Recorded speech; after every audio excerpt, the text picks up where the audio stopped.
Good morning. Good morning. Let's be together a moment and admit why we came.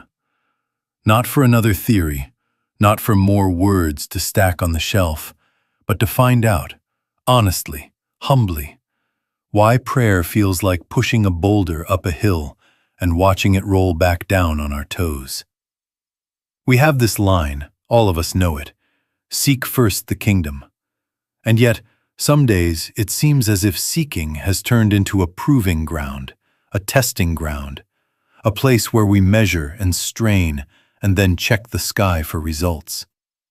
And when no results arrive on our schedule, we get that tired feeling. Not the sweet rest of spirit, but the exhaustion of trying to move God with the same muscles with which we move furniture. I wonder if that isn't the oddity of our time. So much spiritual language, so many sincere hearts, and under it a quiet delay, a blocking, as if the stream knows how to flow, but we've appointed ourselves dam builders. Now I'm not accusing, I'm in this with you. I know the inner smile that says, I'm seeking the kingdom, and the inner wince that whispers, is it working yet? I wonder, just wonder, if we are seeking indeed, but seeking the wrong thing, or seeking in the wrong way. Let us be safe with one another. Oh, not at all, not at all. This is not an indictment of wanting bread on the table, or health in the body, or companionship in the house. It doesn't condemn the natural human scene. It doesn't ask you to like hunger, or to make a virtue of loneliness. It says something subtler, kinder, and far more radical. The direction of our looking determines whether the channel opens or closes. Here is the premise I want us to try on. Not swallow whole, just hold to the light. The blockage begins the moment the kingdom becomes a means to an end. The second, seek first, quietly turns into seek first so that. We have already stepped past the door. And that step, innocent, understandable, becomes the very board we nail across the window and then complain that the sunshine isn't entering. Is it possible that when we seek effects, we remain in thought, in separation, looking out there for what is never out there? Is it possible that what we call delay is not God's reluctance, but our fascination with the edge of the shadow instead of the sun that casts it? If so, the remedy would be wonderfully simple, wonderfully direct. Seek not the shadow, seek the sun. Seek not the warmth or the tan, seek the presence from which they cannot be separated. We will say more in a moment, but for now let this be our opening honesty. If we're seeking the kingdom to get something, we have missed the kingdom. Only in that instant. And that missing is the very thing that blocks the added. Not punishment, not judgment, just a law as gentle and exact as gravity. We turn, very slightly, and the current that was always flowing is suddenly felt. Now let us say it as plainly as we can bear it. The mistake is not wicked. It is simply clever. We have read, seek first the kingdom, and we have quietly translated it, use the kingdom first, and then I'll get what I'm after. Do you feel the difference? The words on the page still look holy, but inside we have turned them into a technique, a lever, a spiritual key to the lockbox of outcomes.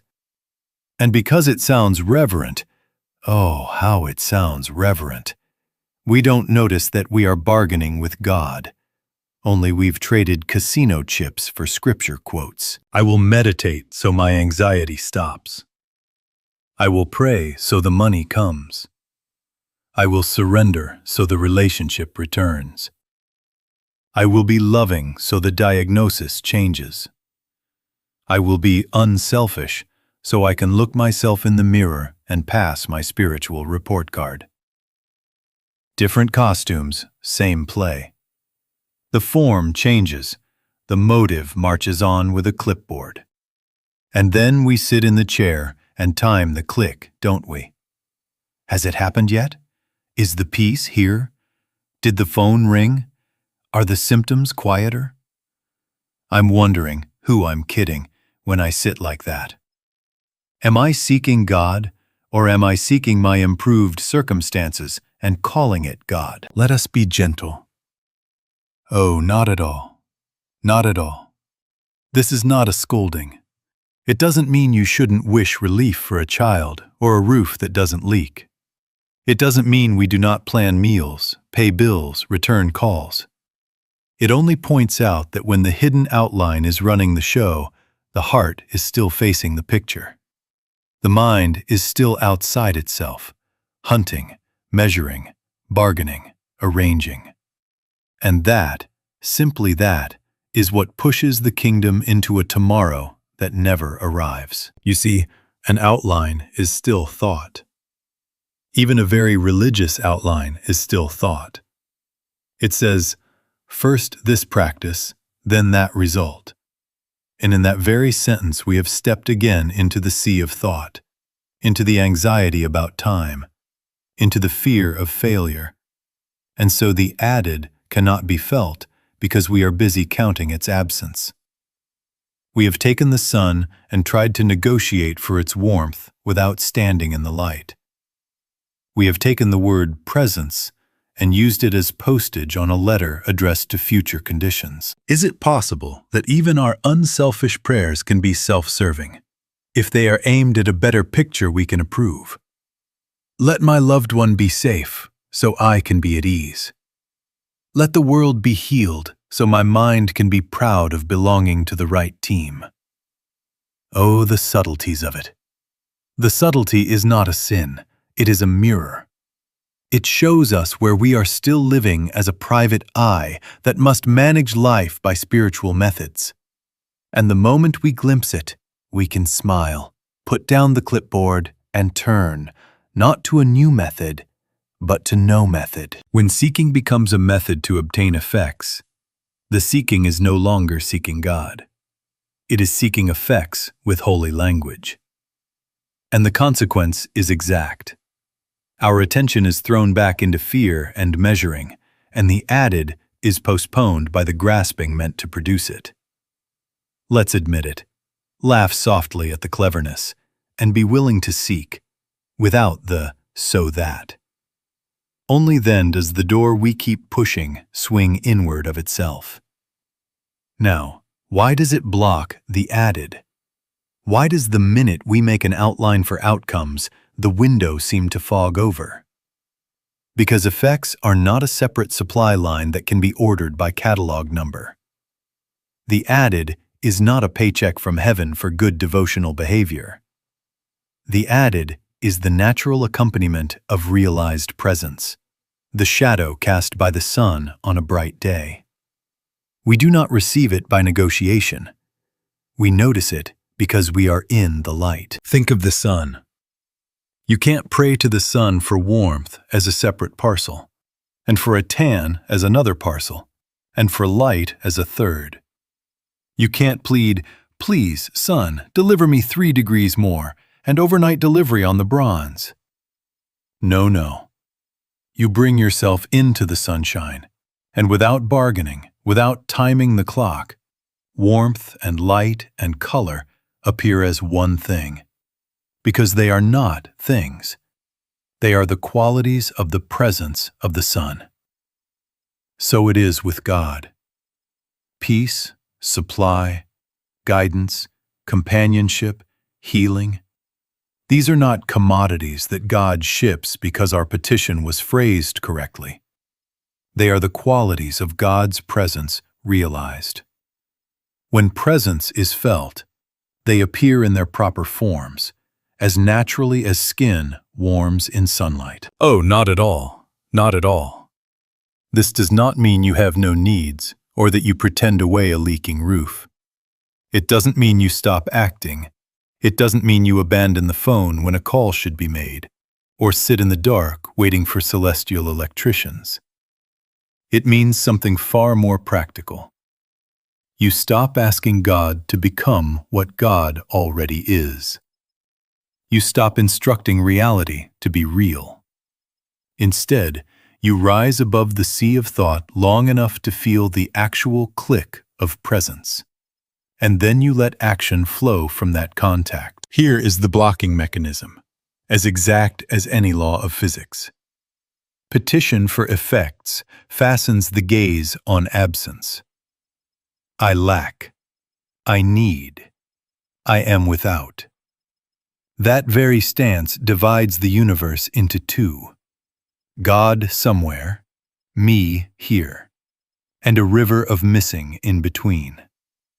And then, naturally, the mind lives in measuring and waiting and doubting. But presence awareness dissolves the sense of absence because presence, by its felt nature, erases the belief in a separate me looking at a far-off God. Where could lack reside in the very awareness that God is here?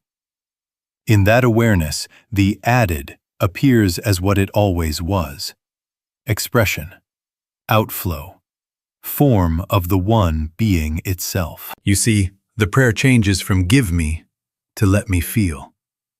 The practice shifts from managing scenes to contacting source. And from that contact, you still make the call. You still fix the leak. You still sign the check, but without the ache of lack.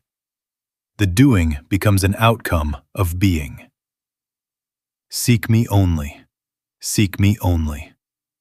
Warmth and light and color cannot hold back when you are already standing in the sun. That presence of God is the insurance policy, the sufficiency, the quiet guidance that takes care of what the mind was counting. Stop asking for rays, step into the radiance, and the added ceases to be blocked because you have ceased to insist it arrive apart from its giver. Here is the turn, the great reversal, the sentence that stands at the hinge of a life. Seek me only. Seek me only. Not seek God and results. Not seek God for results. Seek God, period. The kingdom is not a doorway to effects. It is the presence in which effects appear naturally. We have been standing in the street chasing shadows across the pavement, thinking that if we can pin one down, we will possess the lamppost. And the teaching says, with a smile, turn around. Face the light. Find the lamppost, and you will see that shadows organize themselves without your chase. Now make this so practical that you can use it before the next hour is finished. Ask, what am I doing right now? Am I seeking an appointment, a check, a text message, an apology, a green light, a clean bill of health? Or am I seeking the felt awareness of God? Do you see? The objects are not crimes. The chase is the sleep.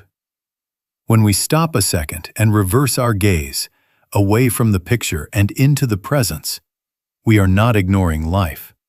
We are finding life as it is. The inner practice becomes very simple, almost childlike. Father, reveal thyself. Not, arrange this, but, let me feel you here. And we wait, 30 seconds, a minute, 2, until the click, the soft stir, the recognition that God is on the field. And then we move. Then the call is made, the note is written, the dish is washed, the step is taken, not as manipulation of a scene, but as expression of presence. Oh, not at all. Not at all. This is not passivity, not an excuse to let the roof leak or the appointment be missed. It doesn't mean we resign from the day and vanish into a monastic daydream. It means priority. It means we no longer use prayer as a crowbar to pry life into our outline. We begin with presence, and then we do what is ours to do. In the quiet confidence that action born of presence carries its own intelligence. The scene is still the scene, But the doer is no longer a frightened I twisting knobs. It is the one being itself through the form that bears your name. And if God is omnipresent, if there is no spot where God is not, where could you go to find supply, except into the awareness of that presence where you stand? Where could guidance be hiding, but in the very mind being you this moment? We are not importing something from outside. We are awakening to what is here. The sun is not persuaded to shine. We step into it and discover we were already standing in the light. Where God is, I am. And where I am, God is. Not two, not separate. One presence, functioning as many forms. So let the mantra interrupt you 12 times a day. Seek me only. Seek me only. In the office, in the kitchen, in the traffic line. Pause, reverse, feel for the click. Refuse the old bargain prayer. Refuse the stopwatch. Turn, contact, and then move as you are led. You will find that what you once chased now arrives as a shadow. Right activity, quiet guidance, natural sufficiency. Following you because you face the light. Now, if we are to make this more than a beautiful sentence, we must see what it asks of us inwardly. Rise above the sea of thought. What is that sea? Thought, as we use the word here, is the whole parade. Everything that can be seen, heard, tasted, touched, smelled, and every echo about it. The commentary, the memory, the hope, the fear, the rehearsal, the post-mortem, the labels we paste on the moving pictures.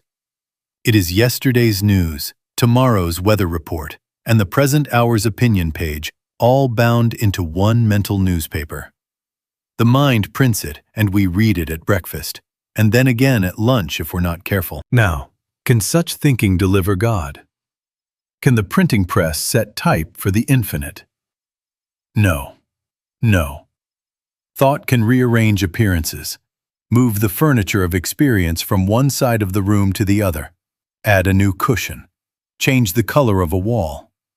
But it cannot touch the level at which presence is realized, because presence is not a conclusion. Presence is not an inference, not the end of a syllogism, not even a very beautiful sentence about God. Presence is an awareness, an actual feeling, what I sometimes call a click, a soft stir, a breath that is not air. And the moment it is felt, the argument stops, because it has been answered, not with words, but with being. Here's the trap we stumble into every day when we forget. Outcome seeking keeps us in that sea. Watch it. We calculate, we time, we compare, we interpret signs. Ah, that phone call must be the demonstration. That delay must be a test. That coincidence surely is a message. And all the while we are splashing about in the waves of thought, trying to surf ourselves into the kingdom. And the kingdom is not out there on those waves. The kingdom is the stillness in which the waves are seen to be waves. So what do? We do not fight the sea, we rise above it. We do not shout at the waves, we stop treating them as oracles. We turn within, quietly, gently. No stopwatch, no bargaining. No, if I'm still for 60 seconds, will you meet me on minute 61? We let the mind become as quiet as it can be in this moment. No heroics. And we give the heart one simple direction. Father, reveal thyself. Then we wait without strain. 30 seconds. A minute. 2.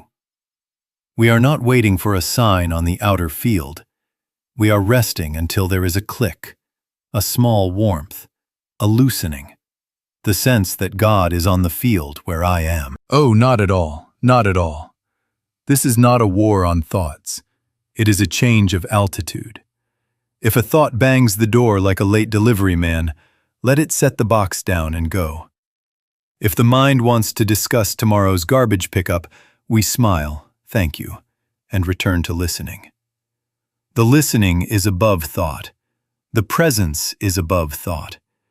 And the moment the stir is felt, the seeking ends, because the seeker has been found to be the very presence sought. The kingdom is recognized only above the sea of thought, as a felt awareness, not as a mental plan. Seek me only. Wait for the click. Then move from that altitude and watch how the waves become scenery instead of destiny. Now let me bring it down to the table in front of us. Something so ordinary, we pass it a dozen times a day without seeing it. Here is a tumbler. We look at it and we say, there is an inside and there is an outside. But is there an inside glass and an outside glass? Are there two glasses doing business with each other across a line? Or is there but glass? Where does the outside leave off and where does the inside begin? If you trace your finger around the rim long enough, you discover there is no seam to point to. There is but glass, one substance, one being, showing forth as what we call inside and outside. Two only in function, one in essence. Now map that quietly onto the question that troubles us at 3 in the morning. Where does my life end and God begin?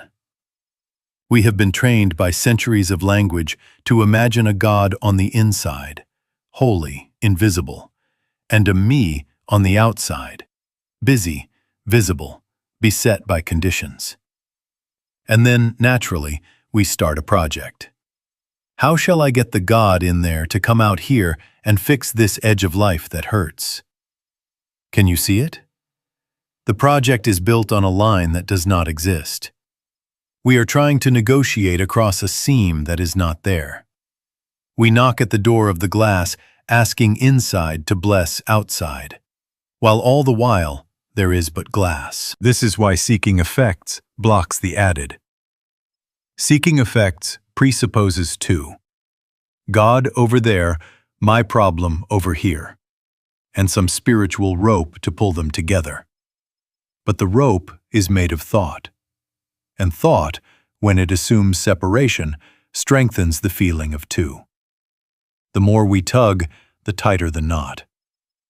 The minute we accept one presence, one being, expressed as form, God as the invisible substance, and what we call my life as the visible form, the tugging stops, because there is no across to pull from.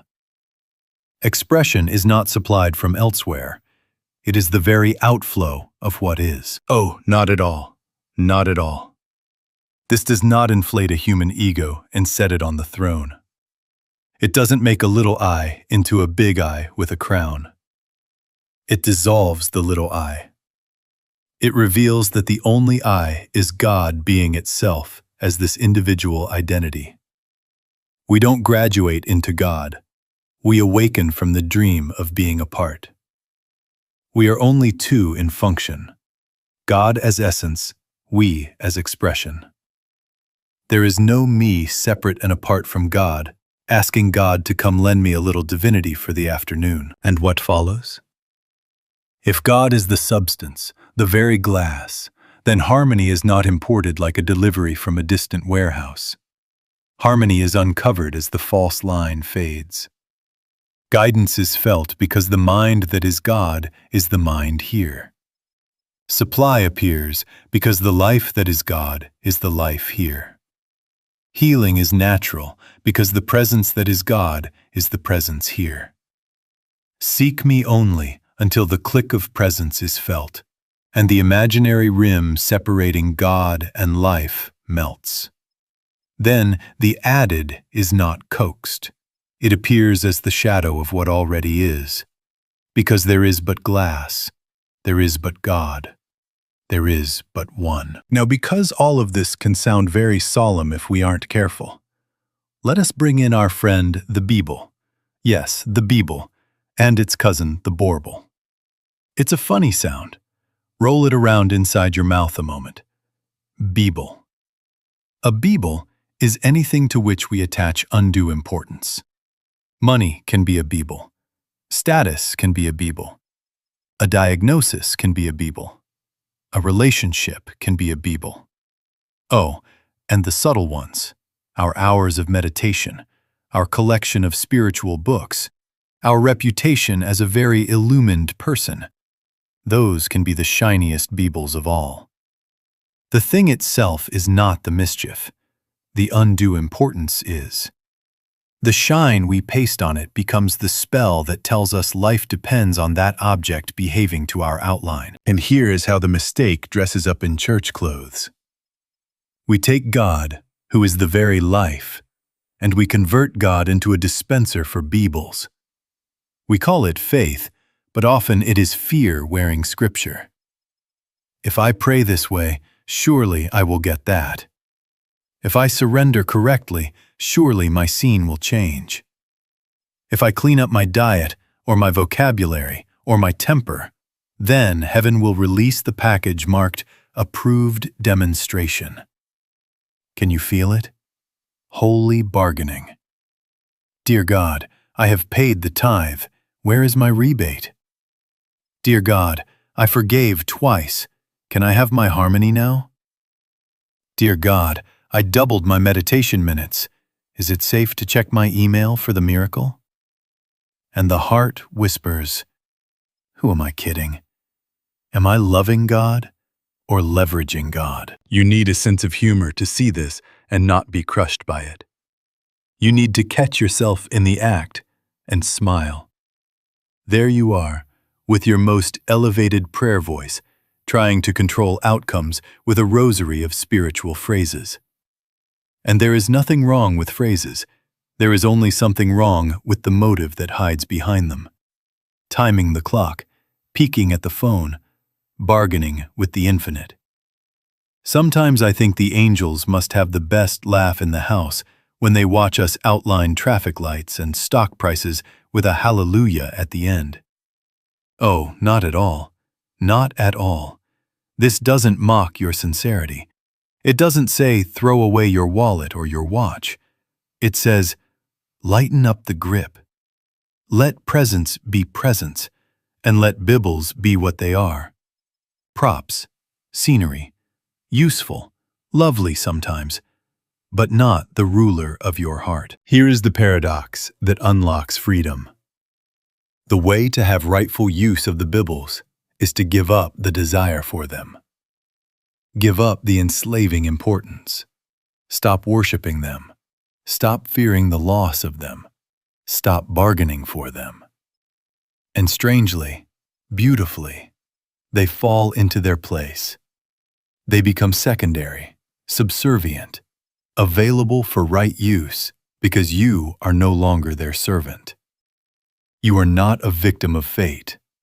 You become master of fate precisely to the degree you refuse to let a bibble tell you who you are. So try the simplest practice I know. When anxiety spikes about any form, money, body, reputation, even your next meditation session, pause and say gently, wait a minute, that's Abel. Name it. The naming breaks the spell. It removes the crown from its head. Then turn. Seek me only. No stopwatch, no bargaining. Wait for the click, the soft sense that God is on the field. From that presence, do what is yours to do. Make the call. Rest the body. Send the note. But keep the crown where it belongs. The shadow will organize itself when the light is honored, and the babble will take its rightful place as servant, never master. Now let us correct prayer at the root, and let us do it so plainly that even when the wind of habit blows, the anchor holds. Never pray for anything at all except a deeper awareness of God's presence. Never. Because that awareness contains, in seed form and then in bloom, the answer to every appearance that troubled you into prayer in the first place. The prayer is not, "Give me." The prayer is, "Let me feel." Not, "Change this," but, "Reveal thyself here." Do you hear the difference between two prayers spoken in the same room? One says, "God, change this condition. Remove this pain. Fix this person. Open this door." The other says, "Father, reveal thyself. Let me abide in the awareness of what is true. Let me feel the presence that is already here." The first assumes a God somewhere else to be persuaded. The second knows no distance to close, only a veiling to lift. The first keeps the eye on the picture. The second turns to the light that makes any picture visible. Why does petition, even very sincere petition, so often perpetuate the condition? Because it fastens attention on what is wrong and subtly tells the heart, this wrong has power. It stands here until God overpowers it. And there you have two powers, two presences, two agendas.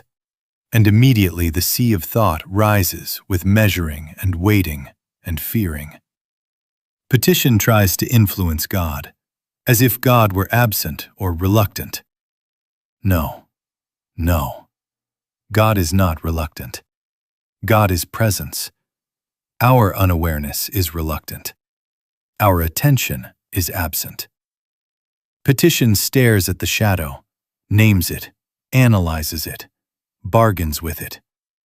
Realization turns around and faces the sun. Return again to the simplest proof we have. You do not ask the sun for warmth as a separate ration, and for light as another, and for color as a third. You do not stand in the shade and plead, "A little more heat, please."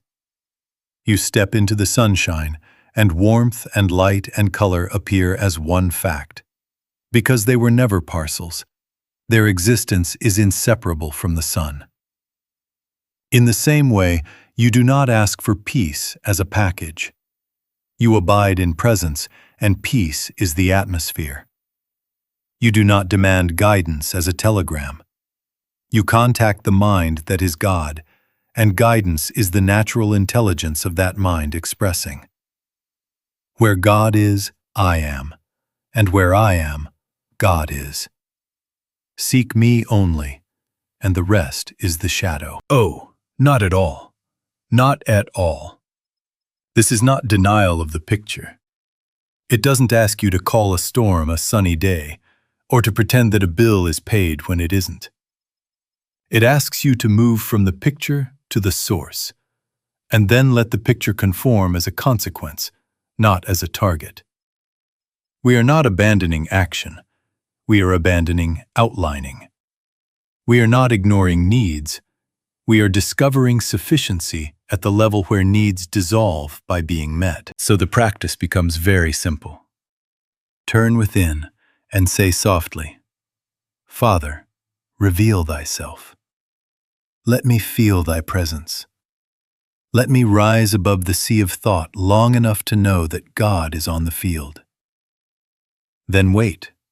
No stopwatch, no bargaining, until there is a click, a small warmth, a loosening, the recognition of presence. From that altitude, do what is yours to do. Make the call, wash the dish, sign the check, keep the appointment. But know what you are doing now. You are not negotiating for a better scene. You are expressing the one being itself. True prayer is communion with presence. All else is noise. Seek me only, and discover that the added cannot help but follow the light it shadows. That presence of God is the insurance policy, the sufficiency, the quiet guidance that needs no coaxing because it is already here. Now we come to the tender nerve. If prayer has been corrected, what is left that keeps slipping a finger on the scale? It is the I that wants results. The personal I that sits in the chair to get somewhere, to get something, to produce a scene it can applaud. And here the old instruction comes in with a freshness we may not have allowed it. Deny thyself. Oh, not at all, not at all. This is not self-hatred. It is not scolding a human personality into virtue. It is the relinquishment of the claim that there is a separate manager of life, a private owner who must secure, ensure, and improve his or her little universe by spiritual techniques. Deny thyself means deny the sense of a self apart from God, the imaginary me who stands outside the tumbler and tries to get in. It means die daily to the proprietor, the measurer, the one with the clipboard. And notice how refined that proprietor can be. It is not only after money or better weather. It is after certainty, after control, after reputation as a very sincere seeker, after spiritual credit points. Did you see? I surrendered. Did you hear? I forgave. Did you notice? I have been practicing. The personal I is so resourceful that it will use seek first the kingdom as a form of self-preservation. If I seek the kingdom diligently, surely I will remain in charge of how the good appears. Can you feel the smile we need right here? You need a sense of humor to see the manager sneaking into the prayer room with a new disguise. The remedy is the same as ever. Seek me only. Seek me only. Let the manager take a seat in the back row and be very quiet. Now let us dismantle possession with precision. There is no my supply. There is God expressing as supply. There is no my health. There is God expressing as harmony of life. There is no my wisdom. There is God as mind being the intelligence here. There is no my love. There is God as love, loving where I stand. There is no my success, my safety, my security. There is only God as being, unfolding itself in and as this identity and every identity. The moment a my claims ownership, the rim appears, the seam hardens, and the sense of separation begins to budget and defend. But where there is but glass, one substance, one presence, what could I own that is not already God being? Here is the liberation, as exact as breathing.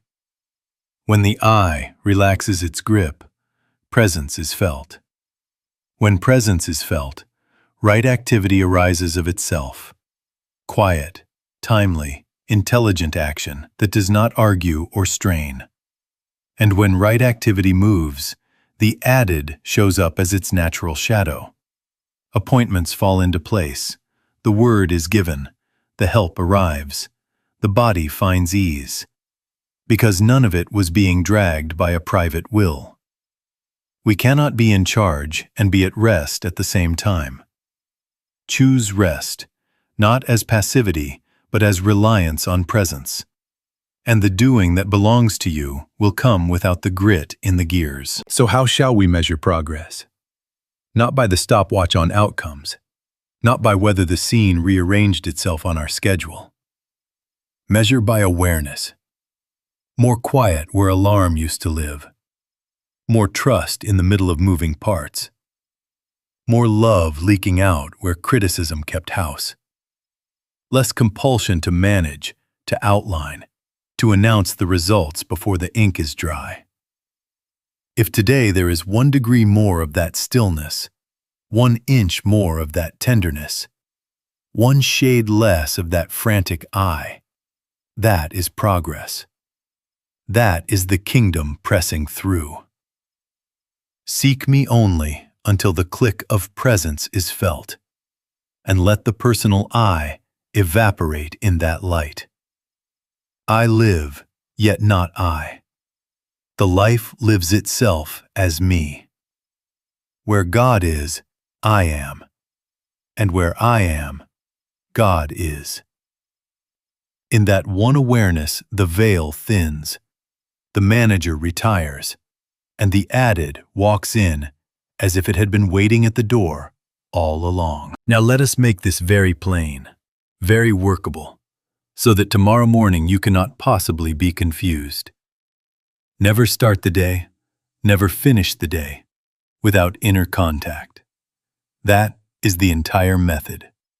Two bookends that hold the hours. Before the foot meets the floor in the morning, before the head finds the pillow at night, sit. Turn within. Say nothing for a moment, or say very little, only what helps you turn. Seek me only. Seek me only.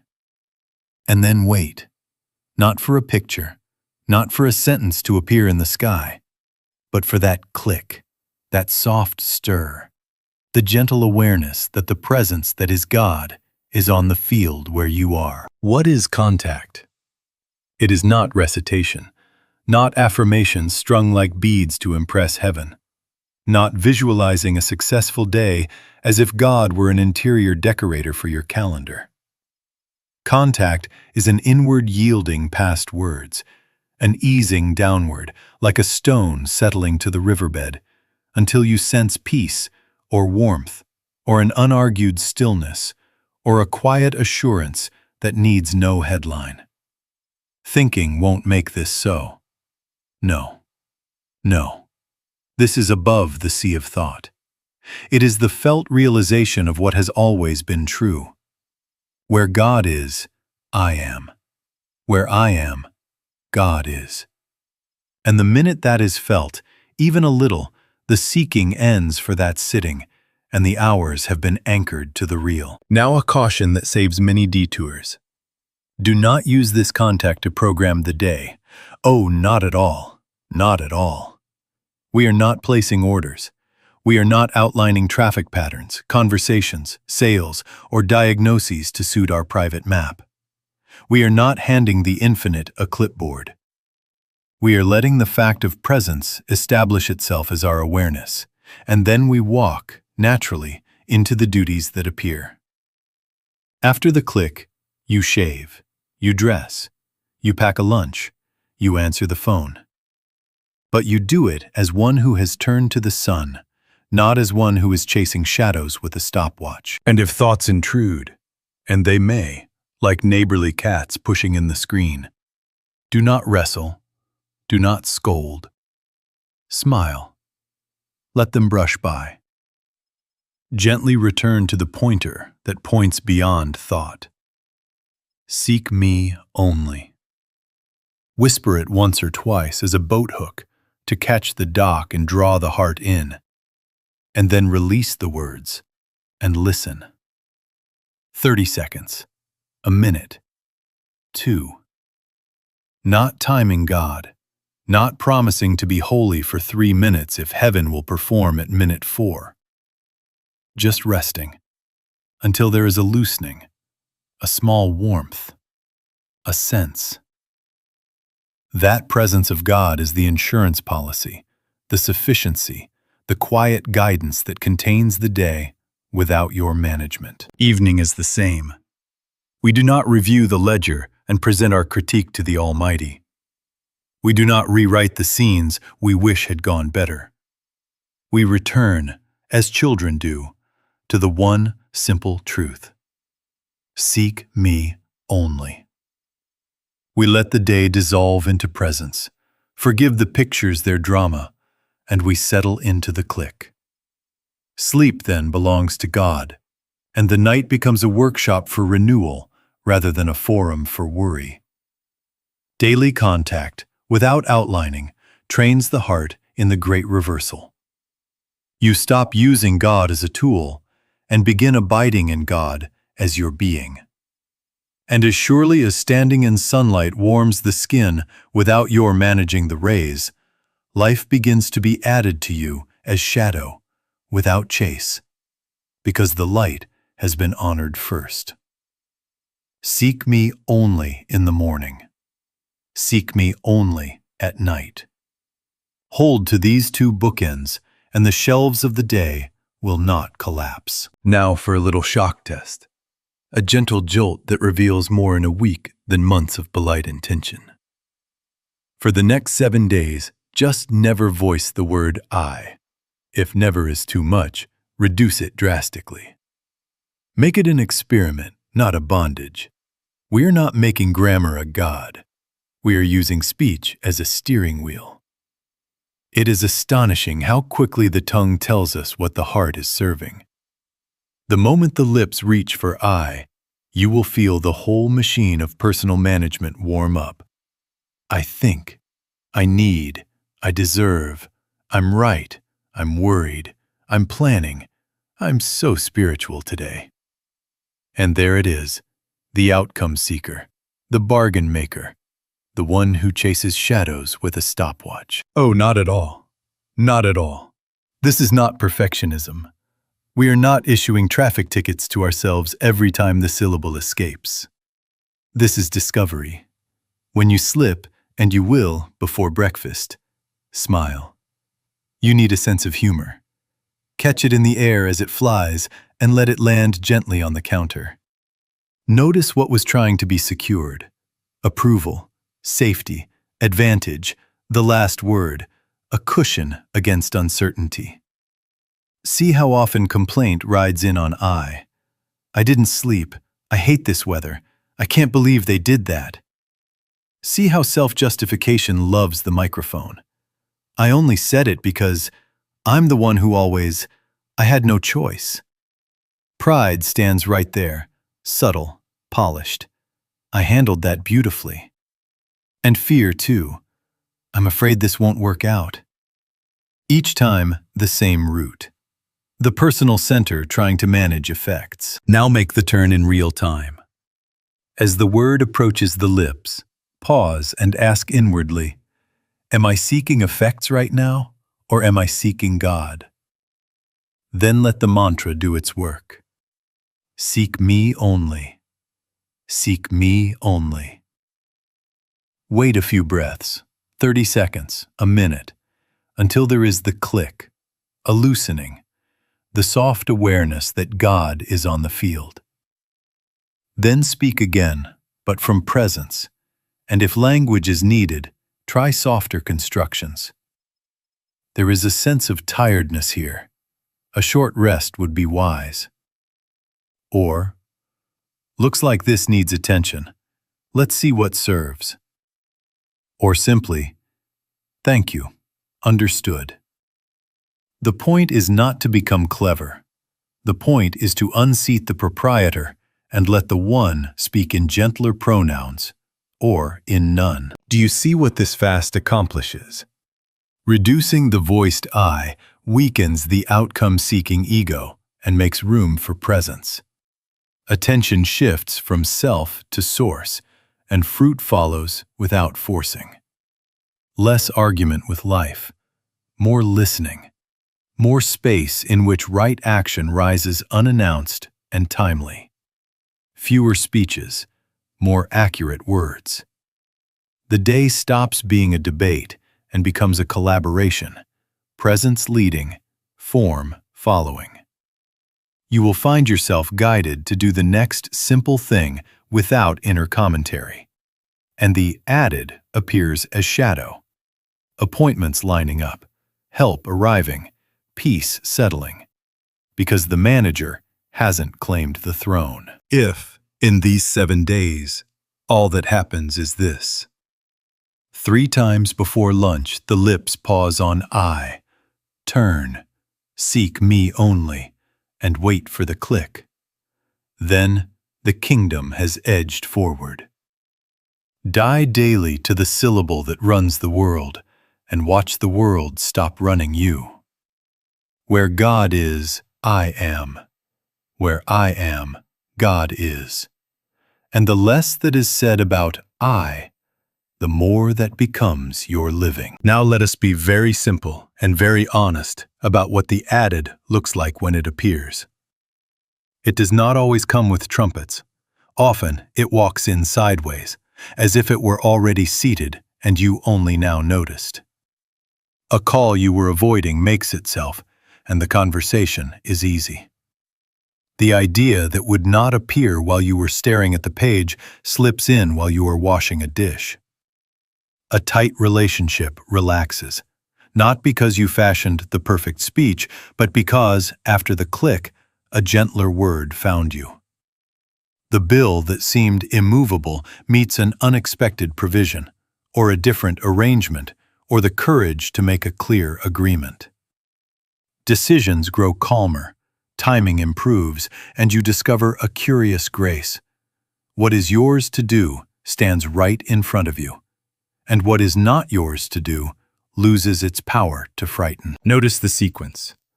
Presence first, then right activity. Not inactivity, oh, not at all, not at all. This is not a lounge chair religion. It is action born of peace instead of panic. After contact, you do what appears, quietly, directly, without the commentary. You return the call. You apologize without the footnotes. You clear the desk one paper at a time. You show up for the appointment you dreaded and find that presence has been there 5 minutes ahead of you. Thinking won't make this so. Trying to manufacture a spiritual mood won't make this so. The click, even faint, places you above the sea of thought. And from that altitude, motion becomes intelligent. Now I can hear a very practiced fear. If I stop seeking outcomes, nothing will happen. Do you see what a joke that is? Striving feels like the engine, but when it is driven by fear, it is the brake. It is a foot jammed down, heating the car, wearing the pads, making noise, and insisting that noise is progress. Presence is the engine. Contact releases the brake, and the ordinary wheels of life move with less friction. Where God is, I am. Where I am, God is. And in that recognition, motion belongs to the life, not to your anxiety. And let us keep our feet on the sidewalk. The garbage men still come. Tuesday remains trash day. The bills still arrive in friendly envelopes that don't blush. Only now you meet them from a different altitude. You put the can at the curb and wave. And perhaps you don't rehearse a sermon on sanitation while you do it. You put a stamp on the envelope, or you pick up the phone and arrange terms. And you do it without that theater in the chest. The facts are the same on paper. The life in which they occur has changed. This is not becoming a victim of fate. This is becoming less hypnotized by pictures, which makes you more intelligently responsive. When you are not staring at the shadow, you can see the furniture and walk without bumping your knee. Guidance is not a telegram. It is a rightness felt, a next step that has no argument in it. Natural supply is not a jackpot. It is sufficiency at hand. Tools show up, help appears. A door you were pounding gently opens 3 inches, and you find that is enough. So let the added come as it comes. Do not chase it. Honor the light. Seek me only until the click of presence is felt, and then let right activity express itself as your hands, your voice, your appointments. In that order, demonstration is as natural as a shadow following your step. The sun is on the field. Walk, and watch the ground quietly agree. So the circle closes, and perhaps it closes more simply than the mind expected. The one mistake was very small and very costly. We tried to use seek first the kingdom as a strategy to get somewhere, to obtain an effect, to manage a scene. And the correction is so small and so rich. Seek me only. Not as a technique, not as a bargaining chip, not as a clocked exercise, but as a turning, above the sea of thought, until there is a click, a felt presence that needs no report and offers no argument. Where God is, I am. Where I am, God is. In that awareness, the seeking ends and the living begins. Oh, not at all. Not at all. This does not mean you will do without food or shelter or medicine or work or art or joy. It means none of these sits on the throne of consciousness. It means the crown is returned to presence, and forms take their rightful seat as servants, useful, lovely, changeable, not rulers. You still cook supper and keep the appointment and look after the body with the wisdom at hand. Only now you are not worshiping the pot, the calendar, or the pill. You are honoring the life that animates them, and they do their work better when they are not asked to be your God. Let your inner script be as spare as the truth itself. All week, and then all your life if you wish, turn within and say, Father, let me feel thy presence. Let me abide. Seek me only. No outlining, no bargaining, no measuring the hour by outcomes. Wait 30 seconds, a minute, until the soft loosening, the small warmth, the still assurance announces that God is on the field.